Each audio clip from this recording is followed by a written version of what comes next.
Good morning. Today, what we are going to talk about is Matthew chapter 14, verses 22 through 33. This is the story of Jesus and Peter and the disciples.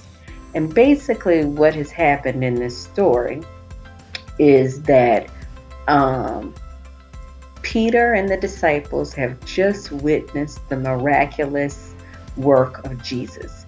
Remember the story about how they were going to feed 5,000 people, but they didn't have enough food. They only have 5 loaves of bread and 2 fish. To make a long story short, they ended up having lots of food, enough food that there was leftovers, and they were able to feed all 5,000 people. After that story, these disciples get on a boat and they go out to the sea. Jesus goes up to the top of the mountain and he's praying. And he can see these disciples in their boat in the sea. And the sea is very turbulent. It is a storm brewing on the waters. And that is really an uncomfortable feeling. I've been on a cruise a couple of times and I don't like when the water is a little wavy. So I can't imagine what it's like to be in the middle of a storm in the sea. And things were much probably, it was a boat that probably didn't have the same weight and stability in the water that boats that you guys are used to. And so Peter is scared.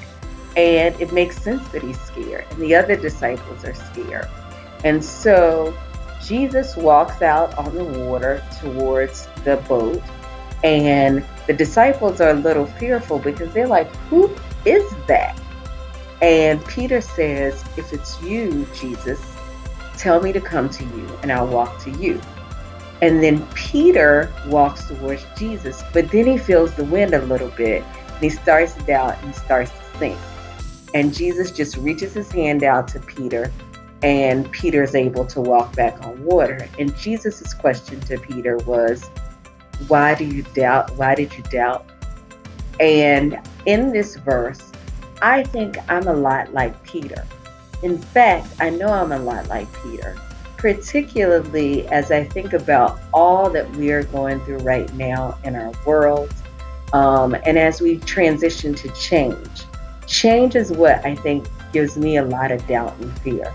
So, as a school teacher, I'm a bit doubtful and fearful about what it'll mean to be in a virtual classroom this year. Will I be a good enough teacher for my students? I'm doubting myself. I'm doubting, will my students actually do the work? Will they be interested? Will they be engaged? And so I feel like this is a good verse. I don't have the answers to begin to address the doubts and fears that come upon us. So you'll notice at the very beginning, I have the face of a woman who shows doubt. In this lesson, I want you to think about your doubts and your fears and how, as a person of faith, as someone who believes in God, as someone who believes in Jesus, how do you get beyond those doubts and fears when you've been able to get beyond those doubts and fears? For me, it's been being able to pray. It's knowing that God is never leaving me alone, that God is always with me, that there's nothing that separates me from God. I hope that you too will begin to draw on the things that bring you a sense of comfort and faith in a period of doubt and fear. I hope you have great weeks. Bye bye.